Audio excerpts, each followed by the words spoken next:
എൻ്റെ ബാല്യത്തിലും ഇവിടെ ഇരിക്കുന്ന ഭൂരിഭാഗം ആളുകളുടെയും ബാല്യത്തിലും ഒരു കുഞ്ഞ് കരഞ്ഞാൽ നമ്മുടെ കയ്യിൽ ഒരു കളിപ്പാട്ടം വെച്ച് തരുമായിരുന്നു. അല്ലെങ്കിൽ നമ്മെ പുറത്തോട്ടെടുത്തുകൊണ്ട് പോയി ഒരു കാക്കയെ കാണിക്കുമായിരുന്നു. വൃക്ഷങ്ങളുടെ ഫലങ്ങളോ പൂവുകളോ കാണിക്കുമായിരുന്നു. ഇന്നെന്താ?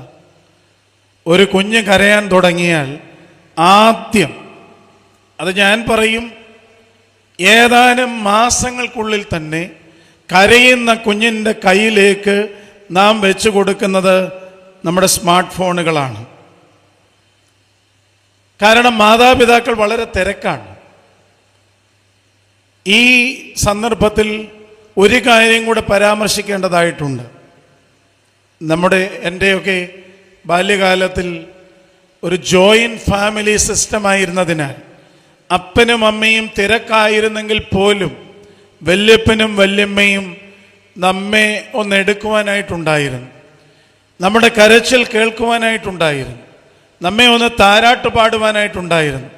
ഈ ആധുനിക കാലഘട്ടത്തിൽ ഒരു ന്യൂക്ലിയർ ഫാമിലി സിസ്റ്റത്തിൽ അപ്പനും അമ്മയും തിരക്കായി പോയാൽ ഒരു ഓൾട്ടർനേറ്റീവ് സിസ്റ്റം ഇല്ലാത്തതിനാൽ പിന്നെ അപ്പൻ്റെയും അമ്മയുടെയും മുമ്പാകെയുള്ള ഒരേ ഒരു ഓൾട്ടർനേറ്റീവ് കയ്യിലിരിക്കുന്ന ഈ സ്മാർട്ട് ഫോൺ ഓൺ ചെയ്ത് ആ കുട്ടിക്ക് കൊടുക്കുക എന്നുള്ളതാണ്. വളരെ ലളിതമായ നിരുപദ്രവകരമായ കാര്യങ്ങളാണ് നമ്മൾ ആ കുഞ്ഞിന് ഈ ഫോണിലൂടെ കാണിച്ചു കൊടുക്കുന്നത്. ചെറിയ ചെറിയ പാട്ടുകൾ, ചെറിയ ചെറിയ കാർട്ടൂണുകൾ, ഇതൊക്കെയാണ് നാം കൊടുക്കുന്നത്. പക്ഷേ ഞാൻ വളരെ ശക്തമായി എന്നെ കേൾക്കുന്ന വല്യപ്പച്ചന്മാരോടും വല്യമ്മച്ചിമാരോടും അപ്പന്മാരോടും അമ്മമാരോടും പറയുന്നു, ഒരല്പം പഠിക്കുകയും വായിക്കുകയും ഒക്കെ ചെയ്യുന്നതിൻ്റെ പശ്ചാത്തലത്തിൽ പറയട്ടെ, 6 വയസ്സ് വരെ ഒരു കുഞ്ഞിൻ്റെയും കയ്യിൽ സ്മാർട്ട് ഫോണുകൾ കൊടുക്കരുത്. 12 വയസ്സ് വരെയാണ് ഒരാളുടെ പേഴ്സണാലിറ്റി ഡെവലപ്മെൻറ്റ്. 6-ാം വയസ്സൊക്കെ ആകുമ്പോഴേക്കും ബ്രെയിനിൻ്റെ ഡെവലപ്മെൻ്റ് ആരംഭിക്കും. ആ സമയത്ത് ഈ കുട്ടി എന്ത് കാണുന്നു, എന്ത് ശീലിക്കുന്നു എന്നുള്ളത് ഈ കുട്ടിയുടെ പേഴ്സണാലിറ്റിയുടെ ഭാഗമാകും. അതുകൊണ്ട് 6 വയസ്സ് വരെ സ്മാർട്ട് ഫോൺ കൊടുക്കുവാൻ പാടില്ല എന്ന് നിർബന്ധപൂർവ്വം പറയുന്ന ഒരാളാണ് ഞാൻ. നിങ്ങൾക്ക് അതിൻ്റെ സയൻറ്റിഫിക് വശമൊക്കെ പരിശോധിക്കാവുന്നതാണ്. ഇനി 6 മുതൽ 12 വയസ്സ് വരെയുള്ള ഒരു കുട്ടിക്ക് സ്മാർട്ട് ഫോണുകളോ കൊടുത്താൽ തന്നെ അത് പേരൻ്റൽ ഗൈഡൻസോടുകൂടി മാത്രമേ ആയിരിക്കാവൂ എന്നും സൈക്കോളജിസ്റ്റ് പറയുന്നുണ്ട്. അതല്ല എങ്കിൽ വളരെ അപകടകരമായ ഒരു പരിവർത്തനം ഈ കുട്ടിയിൽ സംഭവിക്കുന്നുണ്ട്. ഞാൻ മുമ്പ് പറഞ്ഞതുപോലെ നാം വെച്ചു കൊടുക്കുന്ന ഈ ചെറിയ കാർട്ടൂണുകൾ വീണ്ടും അപ്പനും അമ്മയും നല്ല തിരക്കാകും. കുട്ടി വളർന്നുകൊണ്ടിരിക്കും. നാം വിചാരിക്കും ഈ കാർട്ടൂണിൽ ഈ പൂച്ചയുടെ എലിയുടെയൊക്കെ കളിയിലാണ് കുട്ടി ഇരിക്കുന്നത് എന്ന്. കുട്ടിക്കറിയാം ഇതിൻ്റെ അടുത്ത ലെവലിലേക്ക് എപ്പോഴാണ് പോകേണ്ടത് എന്ന്. കുറേ കഴിയുമ്പോൾ കാർട്ടൂണുകളിൽ നിന്ന് മറ്റൊരു തലത്തിലേക്ക് നമ്മുടെ കുട്ടിയുടെ കാഴ്ച പ്രവേശിക്കുന്നു. നിങ്ങൾ ശ്രദ്ധിച്ചാൽ അറിയാം, അതിൽ ഭൂരിഭാഗം കാഴ്ചകളും വീഡിയോ ഗെയിംസ് അതുപോലെയുള്ള കാര്യങ്ങളിലാണ്. അതിനകത്ത് എന്താണുള്ളത്? 2 പ്രധാന കാര്യങ്ങളാണ് കുട്ടികൾ കാണുന്നത്. ഒന്ന് ഫൈറ്റുകൾ, രണ്ടാമത്തേത് ചേസിങ്, വാഹനങ്ങളുടെ ചേസിങ്, ഫൈറ്റിങ്സ്. ഇതാണ് ആ തലത്തിൽ ആ കുട്ടി കാണുന്നത്. അതുകൊണ്ട് നിരന്തരമായി ഏതാനും മണിക്കൂറുകൾ തന്നെ ഒരേ കാര്യം കണ്ടാൽ, ഏതാനും ദിവസങ്ങൾ ഒരേ കാര്യം തന്നെ കണ്ടാൽ അത് അവരുടെ ബ്രെയിനിലേക്ക് കോഡ് ചെയ്യപ്പെടുകയും അവരുടെ പേഴ്സണാലിറ്റിയിൽ അത് വന്നു ചേരുകയും അങ്ങനെ നമ്മുടെ കുട്ടികൾ കൂടുതൽ അഗ്രസീവായി മാറുകയും ചെയ്യുന്നു. നിങ്ങളത് ശ്രദ്ധിച്ചിട്ടുണ്ടെന്നാണ് എൻ്റെ വിചാരം. നമ്മുടെ കുട്ടികൾ വളരെ അഗ്രസീവാണ്. അവർ റെസ്പോണ്ട് ചെയ്യുന്നത് എങ്ങനെയെന്ന് അവർക്ക് തന്നെ അറിയില്ല. നിങ്ങൾ അവരുടെ കയ്യിൽ നിന്ന് ഈ ഫോണൊന്ന് മാറ്റി നോക്കിക്കേ. ആ കുട്ടി കാണിക്കുന്ന പരാക്രമം നിങ്ങൾ ശ്രദ്ധിച്ചേ. നിലത്ത് കിടന്നുരുണ്ട് നെഞ്ചത്തടിച്ച് ഇത് കാണാൻ ത്രാണിയില്ലാതെ അപ്പനും അമ്മയും വീണ്ടും ഇതിൻ്റെ കയ്യിൽ ഇത് തിരികെ കൊടുക്കും. ആ ലെവലിലേക്ക് ആ കുട്ടി ആയിരിക്കുന്നു. അപ്പം അങ്ങനെ ഈ കുട്ടിയുടെ പ്രതികരണങ്ങൾ വളരെ അഗ്രസീവായി, ഒരല്പം പോലും ക്ഷമയില്ലാതെ, നിങ്ങൾ ആ വീഡിയോ ഗെയിമുകളോ അതുപോലെയുള്ള കാര്യങ്ങളോ ശ്രദ്ധിച്ചാൽ അറിയാം, ഇൻസ്റ്റൻറ്റ് ഗ്രാറ്റിഫിക്കേഷനാണ്, ഉടനെ തന്നെ റിസൾട്ട് ഉണ്ടാകുന്നതാണ്.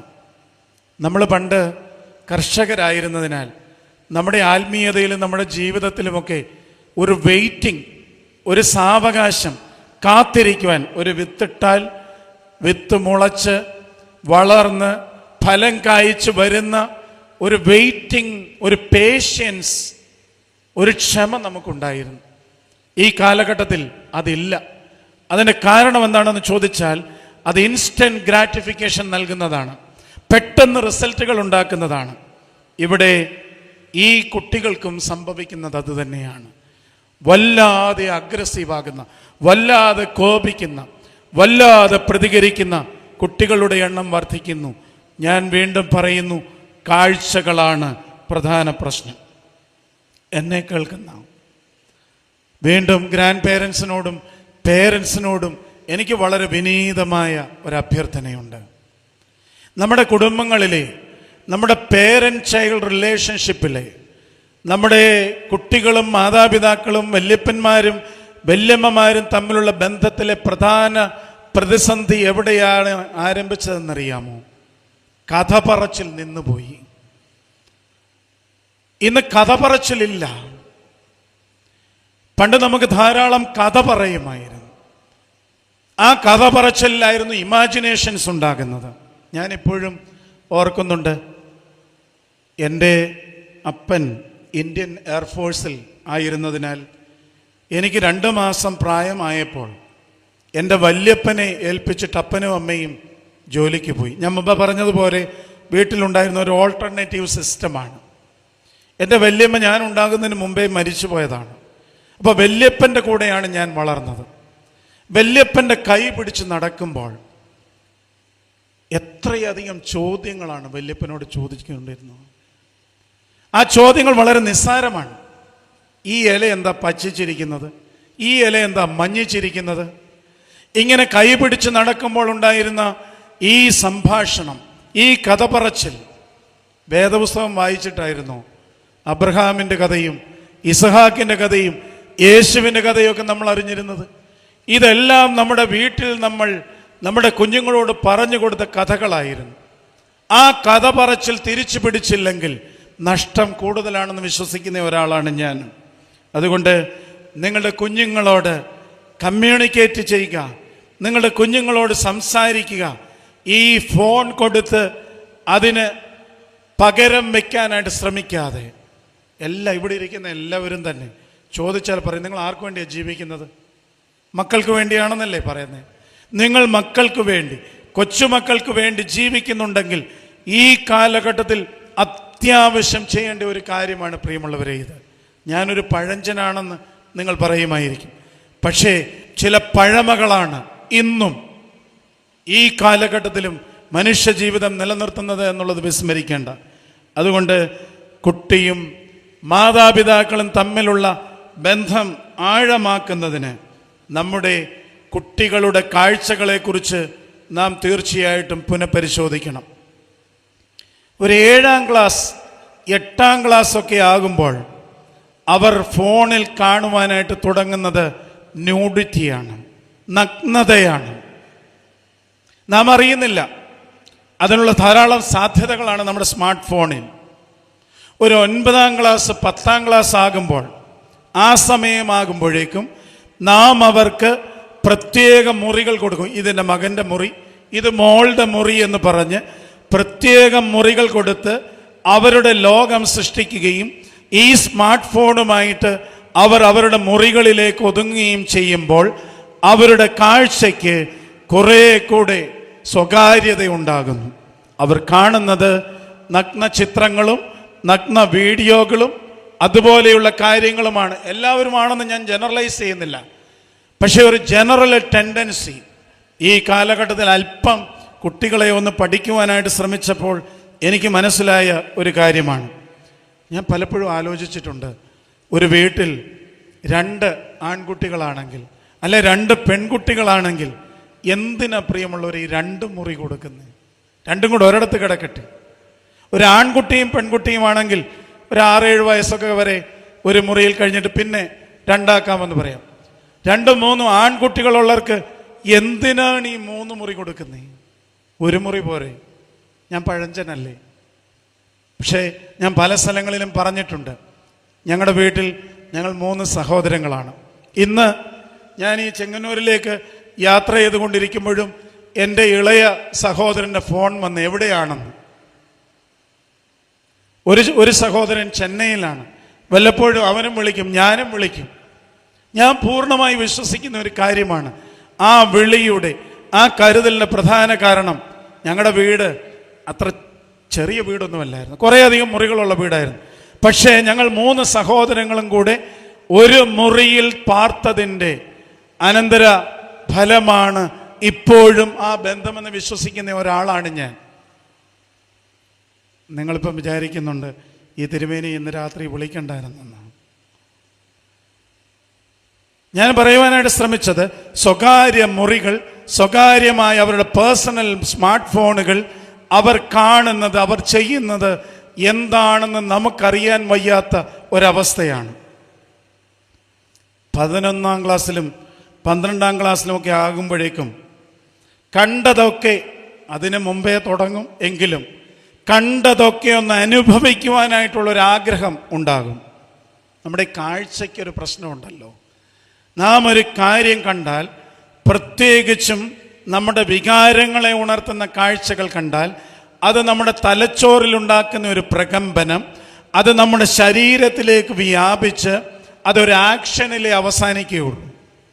ഒന്നുകൂടെ പറയട്ടെ, ഈ കാഴ്ചകൾ തലച്ചോറിൽ ഉണ്ടാക്കുന്ന പ്രകമ്പനം ശരീരത്തിലൂടെ വ്യാപിച്ച് ഒരു ആക്ഷനിൽ, ഒരു പ്രവൃത്തിയിൽ അവസാനിക്കും. അതുകൊണ്ട് തന്നെ 11-12 ക്ലാസ് ആകുമ്പോഴേക്കും അവളുടെ തലച്ചോറിൽ സൃഷ്ടിക്കുന്ന പ്രകമ്പനത്തിന് ഒരു കോൺസിക്വൻസ്, ഒരു എഫക്റ്റ് ഉണ്ടാകും. അത് അവരുടെ ഒരു ഗ്രാറ്റിഫിക്കേഷന് വേണ്ടി അവരെന്തും ചെയ്യുന്ന ഒരു തലത്തിലേക്ക് വളരും. അതിൻ്റെ ഒരു പെർവേർഷൻ, അതിൻ്റെ ഒരു മറ്റു വശം, അതിൻ്റെ പെർവേർഷൻ എന്താണെന്ന് ചോദിച്ചാൽ, സ്വന്തം സഹോദരിമാരുടെ, സ്വന്തം മാതാവിൻ്റെ പോലും നഗ്നത കാണുവാൻ, അതൊരു സൈക്കോളജിക്കൽ ഇഷ്യൂ ആണ്, ട്രീറ്റ്മെൻറ്റ് ആവശ്യമുള്ളതാണ്.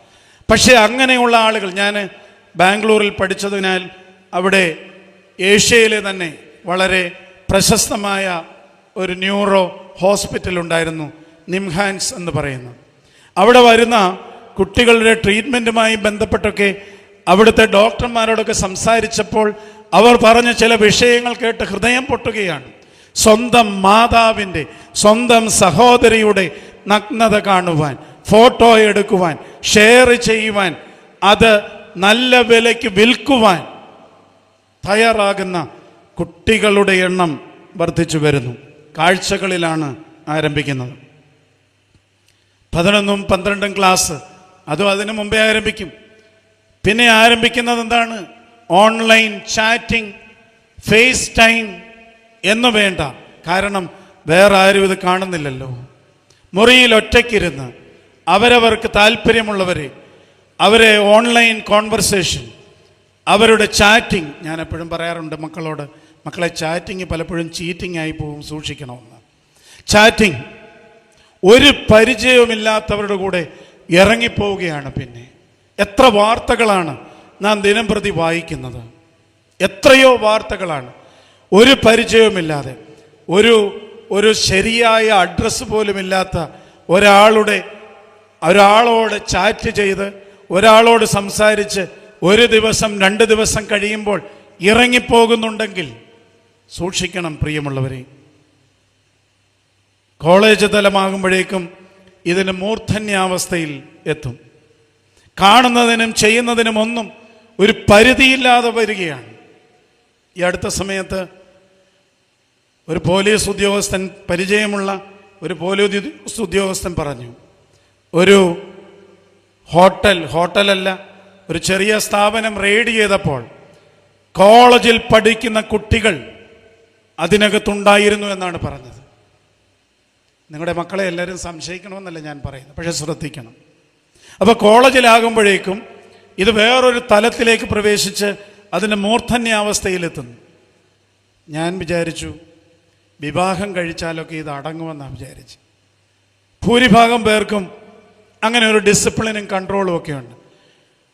പക്ഷേ പ്രിയമുള്ളവരെ, ഞെട്ടിക്കുന്ന കണക്കുകളാണ്. വിവാഹിതരുടെ ഇടയിൽ അശ്ലീല ചിത്രങ്ങൾ, വീഡിയോകൾ, അസന്മാർഗീയ മാർഗങ്ങൾ പെരുകുന്നു എന്നുള്ളതിൻ്റെ കണക്ക് ഞെട്ടിപ്പിക്കുന്നതാണ്. ഈ കാലഘട്ടത്തിൽ ഓൺലൈൻ കൂട്ടായ്മകളുണ്ടല്ലോ, സ്കൂളിലെ ആളുകളുടെ ഗ്രൂപ്പ്, പ്രീ ഡിഗ്രിക്ക് പഠിച്ചവരുടെ ഗ്രൂപ്പ്, ഡിഗ്രിക്ക് പഠിച്ചവരുടെ ഗ്രൂപ്പ്, വിവാഹമൊക്കെ കഴിഞ്ഞ് മക്കളൊക്കെ ഉണ്ടായെങ്കിലും കുടുംബജീവിതം അത്രയൊരു തൃപ്തിയല്ലാതിരുന്ന ഒരു സമയത്താണ് ഈ കൂട്ടായ്മയ്ക്ക് പോയി പഴയ കൂട്ടുകാരനെയും കൂട്ടുകാരിയും ഒക്കെ കണ്ടത്. ചുമ്മാ അതൊരു നമ്പർ കൊടുത്തതാണെന്നേ. അതങ്ങനെ അങ്ങ് വളർന്നു. അത് വളർന്ന് പന്തലിച്ച് സ്വന്തം ജീവിത പങ്കാളിയും മക്കളെയും ഉപേക്ഷിച്ച് ഈ പറയുന്ന ആളിൻ്റെ കൂടെ പോകുന്ന ഒരു ടെൻഡൻസി വല്ലാതെ വർദ്ധിക്കുന്ന ഒരു കാലമാണിത്. പ്രിയമുള്ളവരെ, ഞാൻ പറയുവാനായിട്ട് ശ്രമിച്ചത് കണ്ണ്, കാഴ്ച അടയ്ക്കണം. കണ്ണേ മടങ്ങുക, കണ്ണേ അടങ്ങുക, കണ്ണ് അടയ്ക്കുക. യോബിൻ്റെ പുസ്തകം 31-ാം അധ്യായം 1-ാം വാക്യത്തിൽ നാം വായിക്കുന്നുണ്ട്, ഞാൻ എൻ്റെ കണ്ണുമായി ഒരു നിയമം ചെയ്തു, പിന്നെ ഞാൻ ഒരു കന്യകയെ നോക്കുന്നതെങ്ങനെ. വിശുദ്ധ മത്തായിയുടെ സുവിശേഷം 6-ാം അധ്യായത്തിൻ്റെ 22-23 വാക്യങ്ങളിൽ നാം വായിക്കുന്നു, ശരീരത്തിൻ്റെ വിളക്ക് കണ്ണ്. കണ്ണ് ചൊവ്വുള്ളതെങ്കിൽ നിന്റെ ശരീരം മുഴുവനും പ്രകാശിതമായിരിക്കും. കണ്ണ് കേടുള്ളതെങ്കിലോ നിന്റെ ശരീരം മുഴുവനും ഇരുണ്ടതായിരിക്കും. കണ്ണ് കേടുള്ളതെങ്കിൽ, കാഴ്ച കേടുള്ളതെങ്കിൽ ജീവിതം മുഴുവനും ഇരുളായിരിക്കും. അപ്പം പിന്നെ കർത്താവ് പറഞ്ഞ നീ ലോകത്തിൻ്റെ പ്രകാശമാണെന്ന് പറഞ്ഞത് സാധിക്കുമോ? അതുകൊണ്ട് കണ്ണേ മടങ്ങുക, കണ്ണേ അടങ്ങുക, കാഴ്ച ലിമിറ്റ് ചെയ്യപ്പെടട്ടെ. രണ്ടാമത്തെ വാതിൽ കാതാണ്, കേൾവിയാണ്. മിക്കവാറും നാം എല്ലാവരും ഇപ്പോൾ കാണുന്ന ഒരു കാഴ്ചയാണ്, പ്രത്യേകിച്ചും ചെറുപ്പക്കാരുടെ ഇടയിൽ കാണുന്ന ഒരു കാഴ്ചയാണ്, 2 ചെവിയിലും ഒരു ഇയർഫോൺ വെച്ച് യാത്ര ചെയ്യുകയും നമ്മൾ നോക്കുന്നുണ്ടെങ്കിൽ ആരും അടുത്തില്ല എങ്കിലും സംസാരിക്കുകയൊക്കെ ചെയ്യുന്നു. അവരുടെ ഇയർഫോൺ ബ്ലൂടൂത്തിൽ കണക്ട് ചെയ്ത് അവരുപയോഗിക്കുന്നതാണ്. അതിന് നല്ല വശമുണ്ട്. അവരുടെ ഒരു പ്രൈവസി, മറ്റുള്ള ശല്യങ്ങൾ, ശബ്ദങ്ങൾ ഒക്കെ കേൾക്കാതെ അത് നമുക്ക് കേൾക്കാനായിട്ട് സാധിക്കും. പുറത്തെ ഒരു ഡിസ്ട്രാക്ഷനും ഉണ്ടാകുകയില്ല. അങ്ങനെയൊക്കെ പഠിക്കുന്ന കുട്ടികളൊക്കെ ഉണ്ട്. അതതിൻ്റെ നല്ല വശമാണ്. എന്നാൽ ശരീരത്തിൽ വസിക്കുന്ന ആത്മാവിൻ്റെ വ്യാപാരത്തെ ബാധിക്കുന്ന കേൾവികളുണ്ട്. അതാണ് പ്രശ്നം. നമ്മൾ കേട്ടിട്ടുണ്ട്, ചെറുപ്പക്കാർ കേൾക്കുന്ന music, rap music, pop music നിങ്ങൾ കണ്ടിട്ടുണ്ടാകുമോ? ശ്രദ്ധിച്ചാൽ കാണാം. ചില സന്ദർഭങ്ങളിൽ നമ്മുടെ ചെറുപ്പക്കാർ ഇരിക്കുന്നിടത്തോ നിൽക്കുന്നിടത്തോ അവരുടെ ശരീരം ചലിച്ചുകൊണ്ടിരിക്കും. അവർ കേൾക്കുന്ന, നമുക്ക് ആ മ്യൂസിക് ഒന്നും കേൾക്കാൻ സാധിക്കുന്ന, അവരുടെ കാതിലൂടെ അവർ കേൾക്കുന്ന ഈ മ്യൂസിക്കിനനുസരിച്ച് അവരുടെ ശരീരം ചലിപ്പിക്കുന്നതാണ്. അച്ഛനും ഞാനുമൊക്കെ ഷിക്കാഗോയിൽ ഒരു പള്ളിയിൽ ശുശ്രൂഷ ചെയ്തതാണ്. അവിടെ കൊടും തണുപ്പാണ്, -ഡിഗ്രിയിൽ. ആളുകൾ ബസ് കാത്തു നിൽക്കുന്ന ഈ കാത്തിരിപ്പ് സ്റ്റേഷനിൽ ആ തണുപ്പത്ത് ബസ് കാത്തു നിൽക്കുന്ന, പ്രത്യേകിച്ചും അമേരിക്കയിലെ ആളുകൾ, അവരൊരു സ്ഥലത്ത് നിൽക്കില്ല. അവരുടെ ശരീരം ചലിപ്പിച്ചുകൊണ്ടേയിരിക്കും. കാരണം അധിക സമയം ആ സ്ഥലത്ത് അതുപോലെ നിന്നാൽ ഫ്രീസായി പോകും. അതുകൊണ്ട് അവരിങ്ങനെ ചലിച്ചുകൊണ്ടിരിക്കും. ഞാൻ ആദ്യമൊക്കെ ചെന്നപ്പോൾ എനിക്ക് വലിയ സംശയം തോന്നി. അപ്പോൾ എന്നെ കൊണ്ടുപോയി MK തോമസ് അച്ഛനോട് ഞാൻ ചോദിച്ചു, ഇതെന്താ ഇവരൊക്കെ ഇങ്ങനെ തുള്ളിക്കൊണ്ട് നിൽക്കുന്നതെന്ന്. അപ്പോൾ അച്ഛൻ എന്നോട് പറഞ്ഞു, അത് തണുപ്പ് മാറ്റാനുള്ളൊരു മാർഗമാണ് എന്ന്. നമ്മുടെ നാട്ടിൽ തണുപ്പല്ല, ചൂടാണ്. പക്ഷേ നമ്മൾ നോക്കുമ്പോൾ നമ്മുടെ ചെറുപ്പക്കാർ ചലിച്ചുകൊണ്ടേയിരിക്കുന്നു. കാരണം അവർ കേൾക്കുന്ന മ്യൂസിക്കിനനുസരിച്ച് അവരുടെ ശരീരം ചലിപ്പിക്കുന്നതാണ്. ജർമ്മനിയിലെ ഒരു യൂണിവേഴ്സിറ്റി നടത്തിയ പഠനത്തിൽ ഉയർന്ന ശബ്ദം ഒരാളുടെ സ്പന്ദനത്തെ ബാധിക്കും എന്ന് അവർ കണ്ടെത്തിയിട്ടുണ്ട്.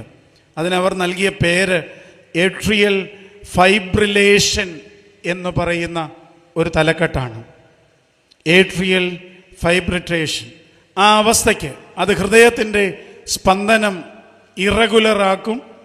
ബ്ലഡ് ക്ലോട്ടുകൾ ഉണ്ടാകാനായിട്ട് ഇടയാക്കാം. സ്ട്രോക്ക് വരുത്താം. ഹാർട്ട് ഫെയിലിയർ വരെ വരുത്താമെന്ന് അവരുടെ പഠനം തെളിയിച്ചിട്ടുണ്ട്. നമ്മുടെ ചില പള്ളിപ്പെരുന്നാളിന് പോയാലും ഹാർട്ട് അറ്റാക്ക് ഉണ്ടാകാതെ സൂക്ഷിക്കുന്നത് നല്ലതാണ്. നാസിക് ഡോൾ. ഇനിയും വീണ്ടും ഞാൻ റിപ്പീറ്റ് ചെയ്യുന്നില്ല, ഞാൻ കുറേ ഇത് പറഞ്ഞതാണ് അതുകൊണ്ട്. പക്ഷെ എന്തായാലും ഒരു കാര്യം എനിക്ക് മനസ്സിലായി, ഞാൻ പറയുന്നതിൻ്റെ വാശി തീർക്കാൻ കഴിഞ്ഞ വർഷത്തേനെക്കാട്ടിൽ ഡബിൾ പരിപാടിയാണ് പല പള്ളികളിലും. എന്തായാലും സറാഫിൻ തിരുമേനി പറയുകയല്ലേ, ഇതിൻ്റെ വാശി തീർത്ത് ഒരു സെറ്റ് ചെണ്ടയുള്ളിടത്ത് ഒരു 3 എണ്ണം അങ്ങ് വിളിച്ച്, നാസിക് ഡോൾ ഒരു 2 എണ്ണം.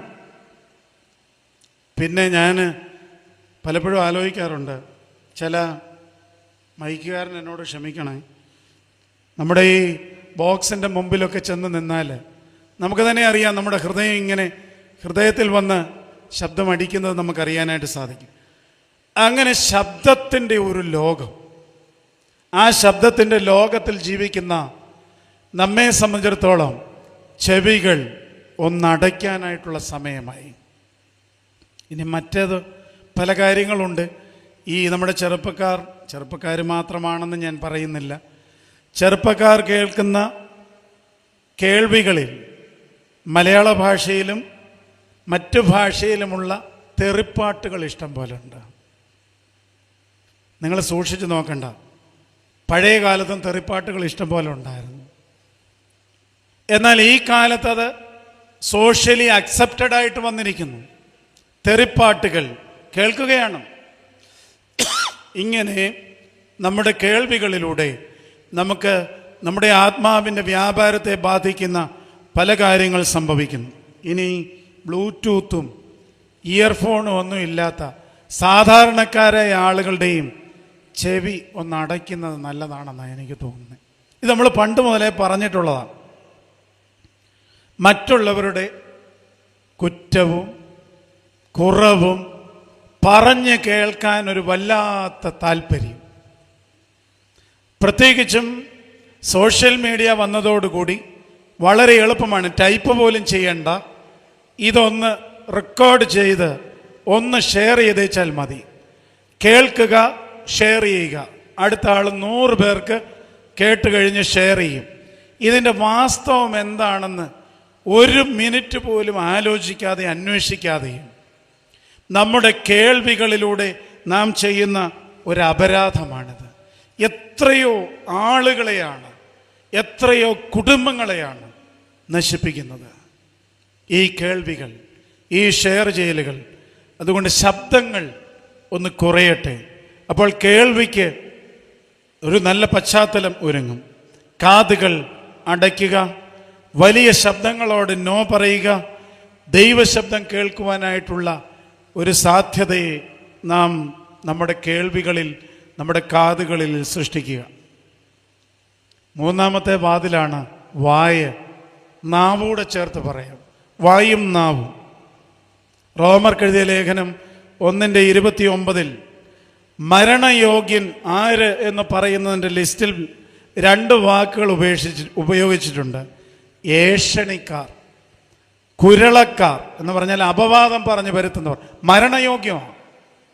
നമ്മുടെ വായി കൊണ്ട് നമ്മൾ പറയും. 2 കൊരിന്ത്യർ 12:20 2 വാക്കുകൾ ഉപയോഗിച്ചിട്ടുണ്ട്. ഏഷണി, കുശുകുശുപ്പ്. നമ്മുടെ വായ കൊണ്ട് നമ്മൾ ചെയ്യുന്നതാണ്. യാക്കോബിൻ്റെ ലേഖനം 3-ാം അധ്യായം 5-ാം വാക്യത്തിൽ നാം വായിക്കുന്നത്, നാവ് ചെറിയ അവയവമെങ്കിലും വളരെ വമ്പ് പറയുന്നു. അത് വലിയ കാട് കത്തിക്കുന്ന തീയാണ്. ചെറിയൊരു സ്പാർക്ക് മതി. യാക്കോബിന്റെ ലേഖനം 1-ാം അധ്യായം 26-ാമത്തെ വാക്യത്തിൽ പറയുന്നു, നാവിന് കടിഞ്ഞാണിടുക. ഗോസ്പൽ പറയേണ്ട പള്ളിയിൽ ഗോസിപ്പ് പറഞ്ഞാൽ എങ്ങനെ ഇരിക്കും? ഗോസ്പൽ സുവിശേഷം പറയേണ്ട പള്ളിയിൽ ഗോസിപ്പ് പറഞ്ഞാൽ എങ്ങനെ ഇരിക്കും? എന്തോരം പ്രശ്നങ്ങളാണ്. ഇന്നും ഒരു പള്ളിയിലെ പ്രശ്നം തീർത്താൻ ശ്രമിച്ചിട്ടാണ് വന്നത്. പരസ്പരം ഗോസിപ്പുകൾ പറയുകയാണ്.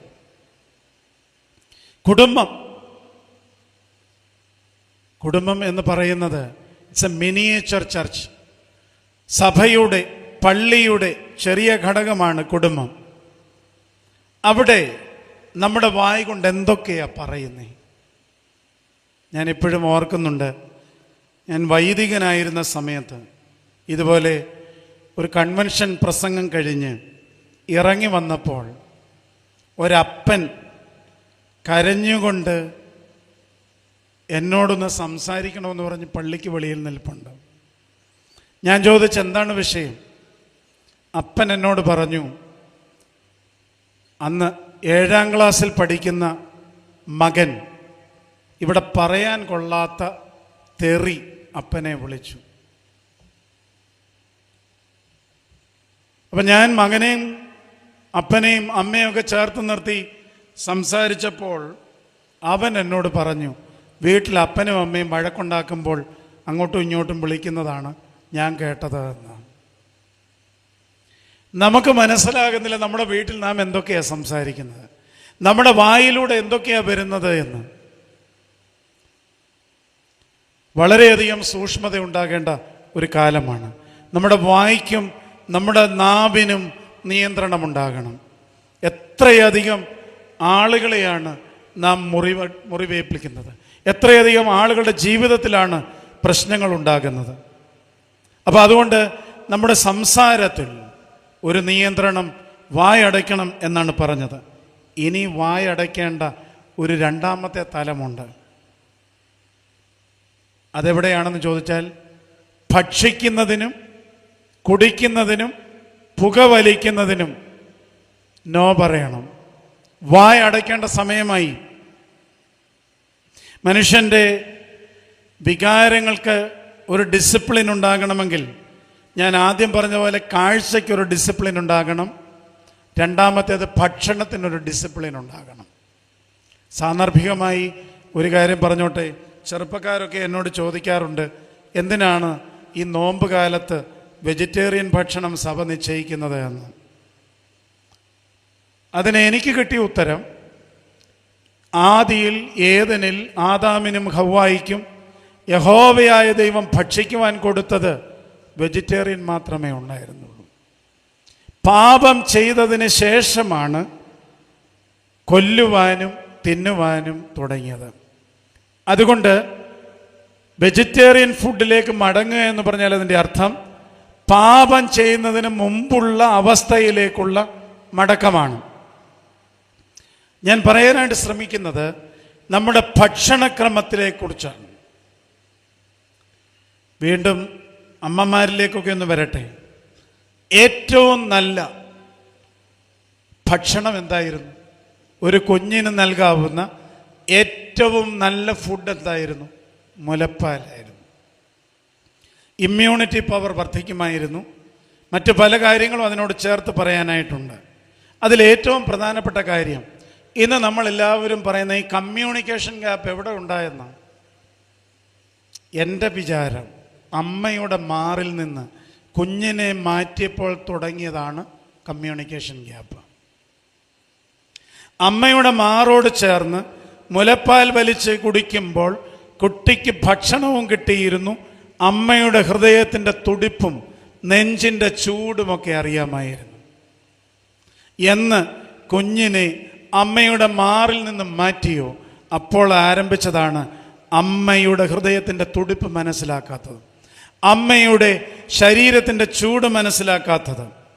അതിന് പകരം നാം കുഞ്ഞിൻ്റെ വായിലേക്ക് വെച്ച് കൊടുക്കുന്ന ടിൻ ഫുഡുകൾ വളരെ അപകടകരമാണ്, പ്രത്യേകിച്ചും ഇന്ത്യയിൽ.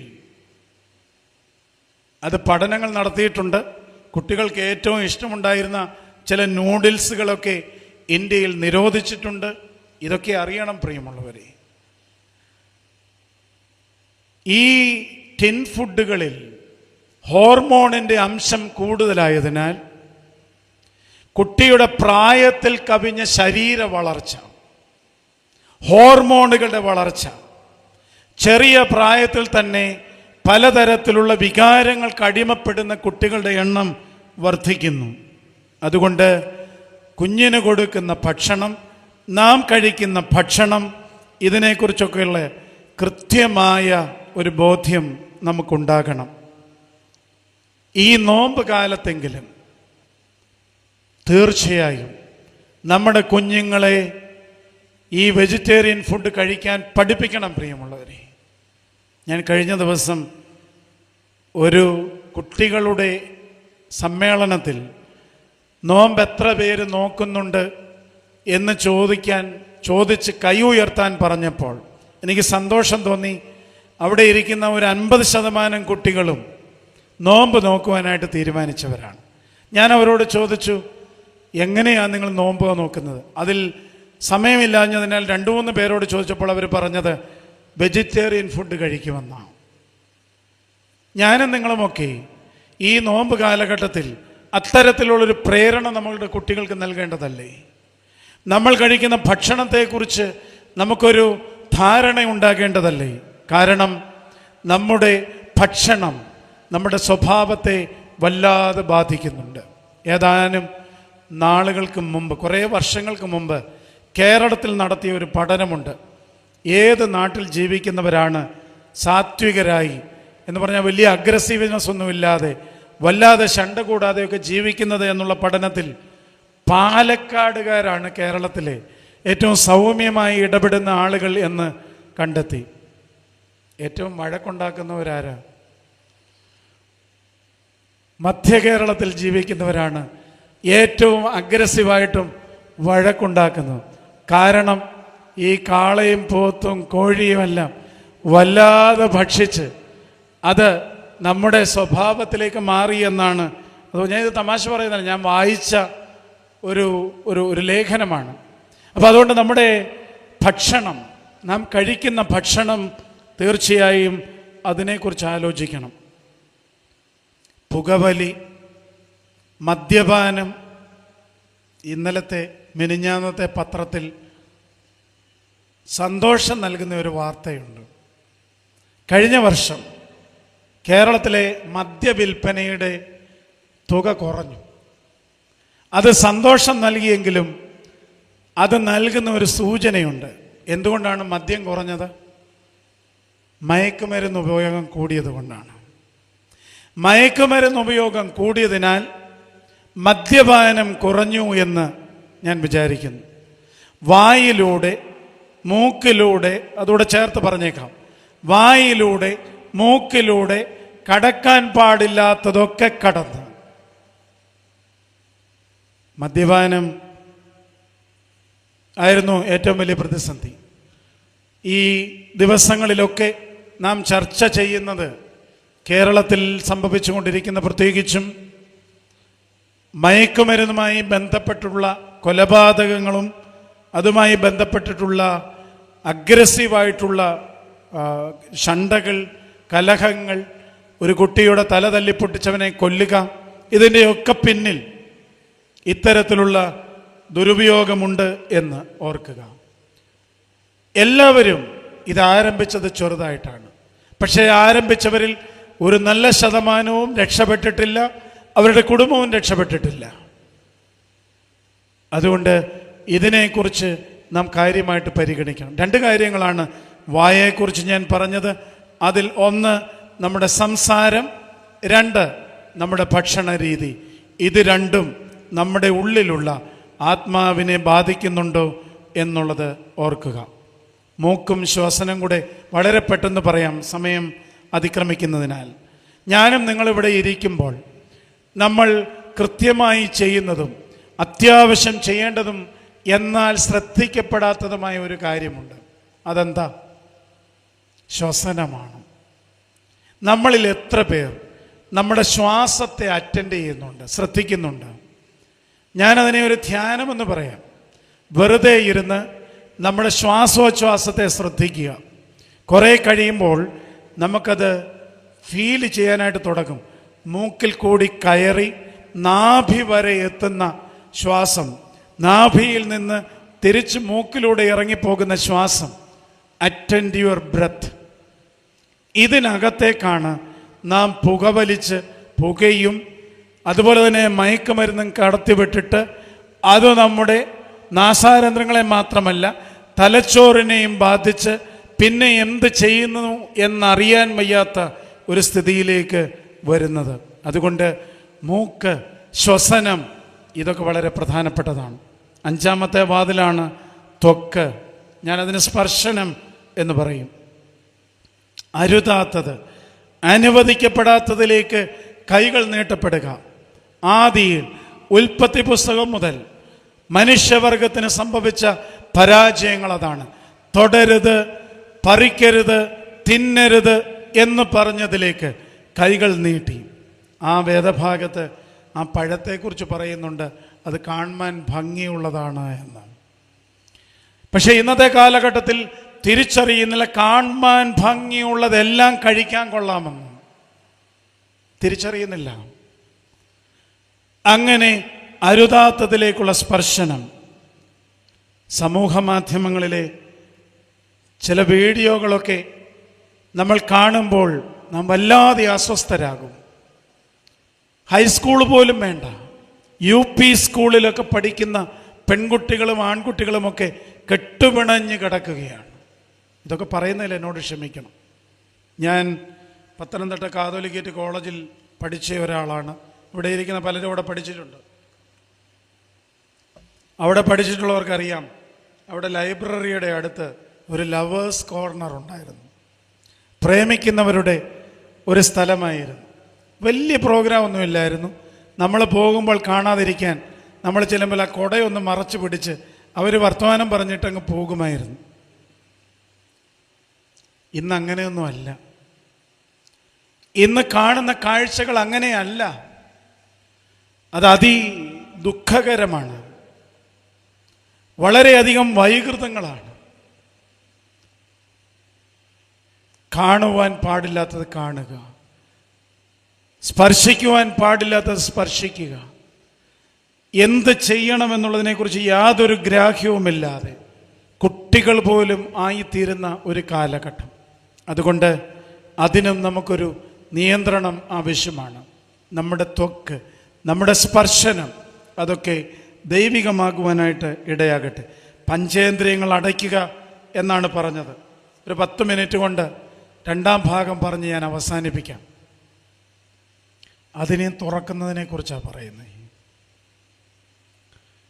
എന്നാണ് തുറക്കേണ്ടത്? ഞാൻ പറയുന്നു, ഈ പറഞ്ഞ കാര്യങ്ങളെല്ലാം ഇനി തുറക്കുന്നതിനെ കുറിച്ചാണ് പറയുന്നത്. അതൊരു കോൺട്രഡിക്ഷൻ ആണെന്ന് തോന്നുന്നു. ഞാൻ നിങ്ങളോട് പറയുന്നു, കണ്ണ് തുറക്കുക. എന്ത് കാണാനാണ്? നമുക്ക് ചുറ്റും നിൽക്കുന്ന പാവപ്പെട്ടവരെ കാണുവാൻ, നമുക്ക് ചുറ്റും നിൽക്കുന്ന വേദന അനുഭവിക്കുന്നവരെ കാണുവാൻ, പാർശ്വവൽക്കരിക്കവരെ കാണുവാൻ, ജീവിതങ്ങളിൽ ദുരിതമനുഭവിക്കുന്നവരെ കാണുവാൻ ഒന്ന് കണ്ണ് തുറക്കണം പ്രിയമുള്ളവരെ.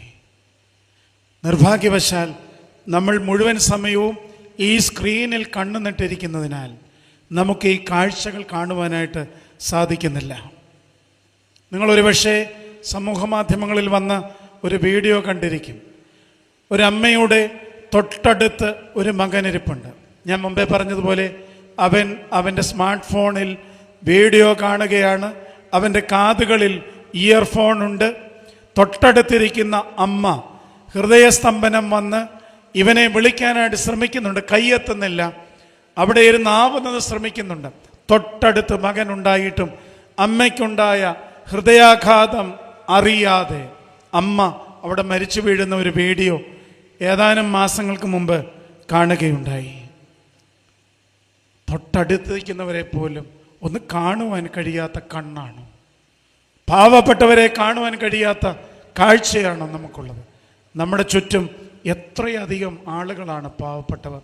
നമ്മുടെ കൂടെ ആരാധിക്കുന്ന എത്ര പേർ ദുഃഖത്തിലാണ്. നമ്മുടെ കുടുംബത്തിലെ തന്നെ നമ്മുടെ സഹോദരങ്ങൾ, അവരുടെ മക്കൾ, ഇവരെയൊക്കെ ഒന്ന് കാണുവാനായിട്ട് നമ്മുടെ കണ്ണ് തുറക്കണം. അതിനോട് ചേർന്ന് നമ്മുടെ കാതും തുറക്കണം. പാവപ്പെട്ടവൻ്റെ നിലവിളിക്ക് നമ്മുടെ കാതുകൾ തുറക്കണം. നിങ്ങൾ വായിച്ചു കാണും, പത്തനംതിട്ട ജില്ലയിലെ എല്ലാ ബാങ്കുകളിലുമായിട്ട് ഏതാണ്ട് 60 കോടിയാണോ 630 കോടിയാണോ എന്ന് ഞാൻ ഓർക്കുന്നില്ല, 60 കോടിയിലധികം രൂപ അൺക്ലെയിംഡായിട്ട് കിടക്കുകയാണ്. എന്ന് പറഞ്ഞാൽ ബാങ്കിൽ കൊണ്ട് പണം നിക്ഷേപിച്ചു, അവരുടെ കാലം കഴിഞ്ഞു കാണും, അവരെവിടെയാണെന്ന് അറിഞ്ഞില്ല, വേറെബോട്ട്സ് എവിടെയാണെന്ന് അറിയുകയില്ല. ആ പണത്തിന് അവകാശികളില്ലാതെ ഏതാണ്ട് 60 കോടിയിലധികം രൂപ പത്തനംതിട്ട ജില്ലയിലെ ബാങ്കുകളിൽ കിടപ്പുണ്ട്.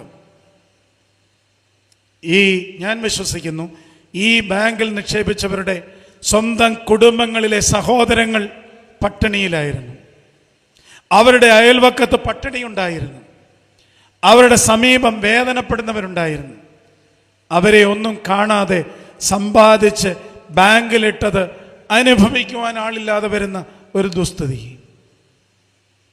എൻ്റെ വീട്ടിൽ തന്നെ ഞാൻ പറയും, ഞാൻ കണ്ടിട്ടുണ്ട് എൻ്റെ വല്യപ്പൻ അയൽവക്കക്കാരുമായിട്ട് ഒരല്പസ്ഥലത്തിനു വേണ്ടി ശണ്ടയുണ്ടാകുന്നത്. ഇതൊക്കെ പരസ്യമായിട്ട് പറയുന്നത് ശരിയാണോ എന്ന് എനിക്കറിയില്ല, പക്ഷേ തെറ്റല്ലെന്നാണ് എൻ്റെ വിചാരം.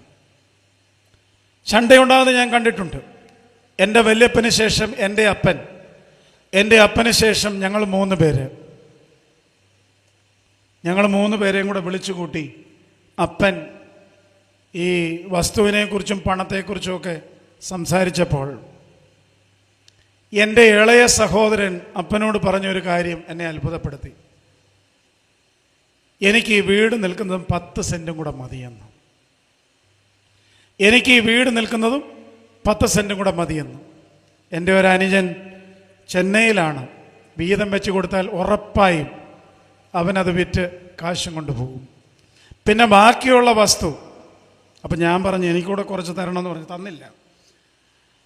എന്തായാലും 3-ാം തലമുറ വന്നപ്പോൾ വേണ്ട എന്ന് പറയുന്ന ഒരു കാര്യത്തിന് വേണ്ടിയിട്ടാണ് ഇത്രയും പരവേശം നാം പിടിക്കുന്നതെങ്കിൽ കണ്ണൊന്ന് തുറക്ക്, കാതൊന്ന് തുറക്ക്, മനസ്സൊന്ന് തുറക്ക്, പാവപ്പെട്ടവനെ ഒന്ന് കാണ്, അവരുടെ ദുഃഖങ്ങളെ ഒന്ന് കേൾക്ക്, അവരുടെ ജീവിതത്തിൽ ഒന്ന് കൂടെ നിൽക്ക്. ഇത് വേണ്ടതല്ലേ പ്രിയമുള്ളവരെ? അതുകൊണ്ട് തുറക്കപ്പെടേണ്ടത് ഈ കണ്ണുകളാണ്, തുറക്കപ്പെടേണ്ടത് ഈ കാതുകളാണ്, തുറക്കപ്പെടേണ്ടത് ഈ മനസ്സാണ്.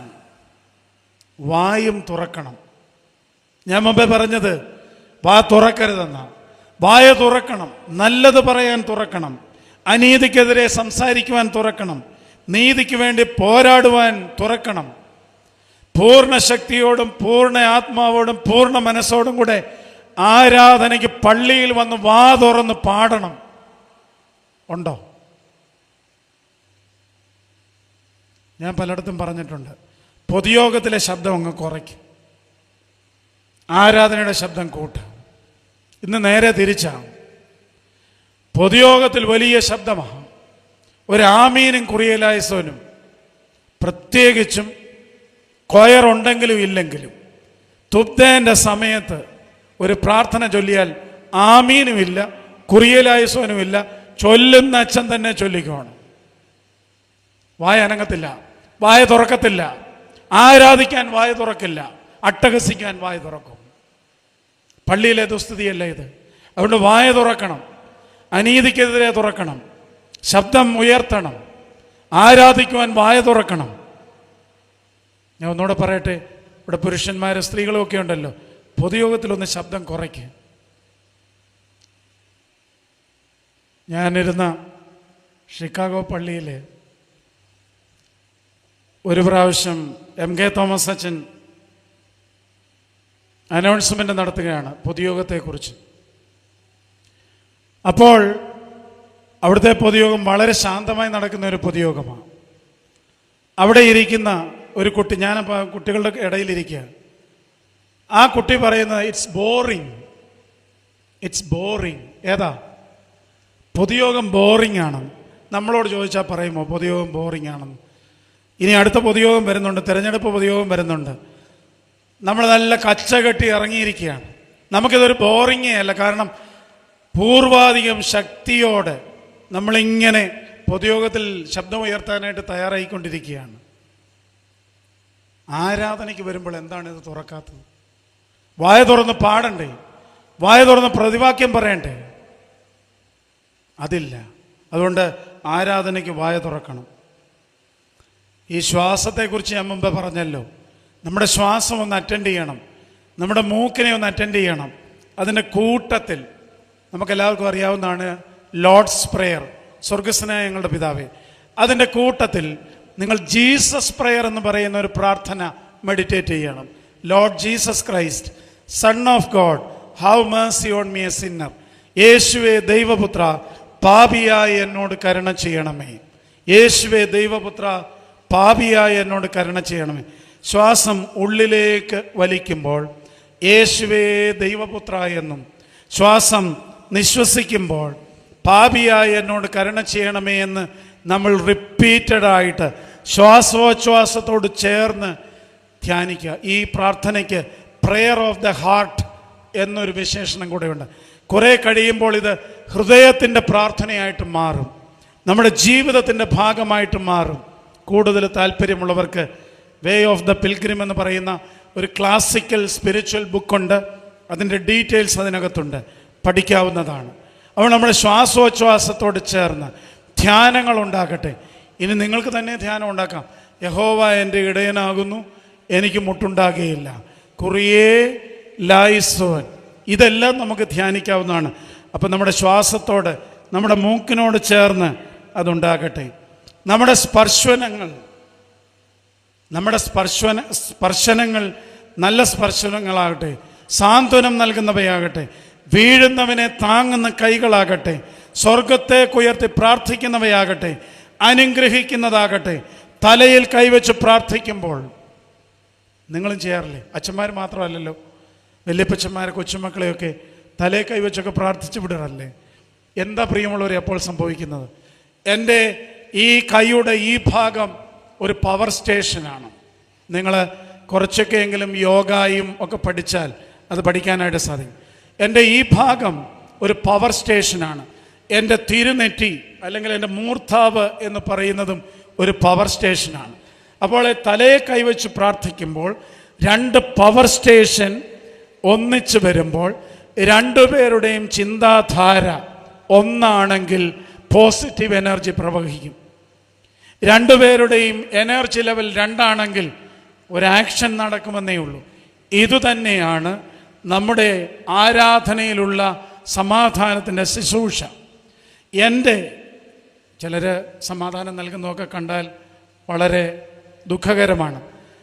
എൻ്റെ ഈ കൈ ഞാൻ സമാധാനം കൊടുക്കുന്ന ആളിൻ്റെ രണ്ട് കൈകളുടെ ഇടയിൽ വരികയും അയാളുടെ ഒരു കൈ എൻ്റെ രണ്ട് കൈകളുടെ ഇടയിലാകുമ്പോൾ എൻ്റെ ഈ പവർ സ്റ്റേഷനും അയാളുടെ പവർ സ്റ്റേഷനും ഒന്നിക്കുമ്പോൾ ആ സമാധാനം നൽകുന്ന ആ നിമിഷങ്ങളിൽ എൻ്റെ മനസ്സിലൂടെ കടന്നു പോകുന്ന ചിന്താവ്യാപാരങ്ങൾ ഒരു പോസിറ്റീവ് എനർജിയായി അയാളിലേക്ക് വ്യാപിക്കും. അത് നെഗറ്റീവ് എനർജിയാകാനും സാധ്യതയുണ്ട്. അതുകൊണ്ട് നമ്മുടെ സ്പർശനങ്ങൾക്ക് വലിയ പവറുണ്ട്, നമ്മുടെ വാക്കുകൾക്ക് വലിയ പവറുണ്ട്. അതൊക്കെ ഒന്ന് തുറക്കുവാൻ നമ്മുടെ നല്ല സ്പർശനങ്ങൾ സാന്ത്വനം നൽകുന്നവ, കൈപിടിച്ചെഴുന്നേൽപ്പിക്കുന്ന ഇങ്ങനെ ഒരു ലെവലിലേക്ക് വളരുവാനായിട്ട് ഇടയാകട്ടെ.